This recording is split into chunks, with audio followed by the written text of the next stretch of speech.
I was in Buenos Aires making a documentary called Are Disappeared, about people I knew who were kidnapped, tortured, and then killed during a right-wing military dictatorship 30 years ago. Every year, on the anniversary of the coup, thousands of people march along with the relatives and friends of the disappeared. Their presence is a reminder that the search for truth and justice must continue. But there are many in Argentina who want to forget the past, thinking that we must move on. But in order to heal, I think my country needs to more fully embrace the memory of the disappeared. They are our disappeared. Like in Germany after the Holocaust, children in Argentina need to grow up conscious of this dark chapter. This memorial ceremony was held at a school where my disappeared colleague Jorge Chinetti used to work. Estamos aquí para que las nuevas generaciones conozcan el pasado, no para quedarse en él, sino para vivir la democracia presente y caminar hacia el futuro, con memoria, verdad y justicia. Today, families still place remembrance ads in the newspaper to honor a disappeared relative. This remembrance ad was for Patricia Dixon, an old girlfriend from my university days. Patricia was almost surely taken to the ESMA, the Navy Mechanics School. The 4 huge columns have become the most visible symbol of the repression. Over 5,000 people were brought here to be tortured and then secretly detained for days, weeks, or months. Then they would be drugged and thrown alive from airplanes into the Rio de la Plata. The 4 columns now protect what is called the space for memory.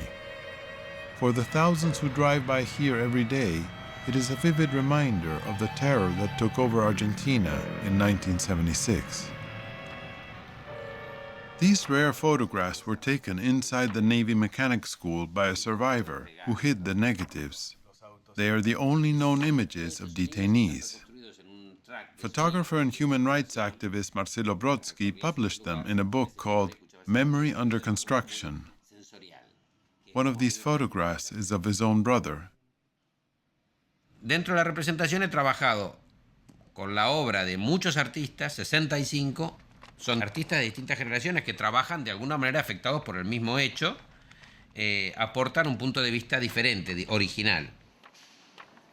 Many of the works of art in the book were exhibited on the 30th anniversary of the coup. One gruesome reminder was this dismembered Ford Falcon, the emblematic car used to cart away suspects in the middle of the night. The coffee cup is Navy issue, morbidly transformed. The caption under this image of the Rio de la Plata, created by Marcelo Brodsky, reads, "They threw them into the river. It became their non-existent tomb." But art exhibits close. Public memorials remain.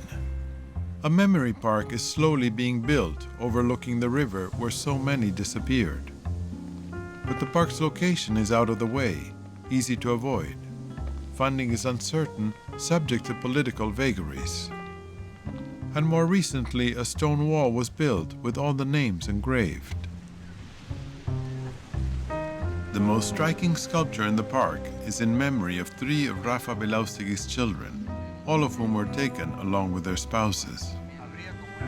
I visited it with Rafa and with his grandson Antonio, whose father is represented by one of the figures. A mí esta obra de entrada me impactó mucho, ¿no? Bueno, sabía que era la representación de mis hijos. Que son como unos cuerpos, pero al mismo tiempo están vacíos. Claro. Eso transmite la idea de desaparición, desde ya. Claro. Queda el perfil nomás. Y bueno, y además puesta en este lugar, el río de fondo, que es lo que sirvió de sepulcro. For Argentina, the task of remembering is hard work.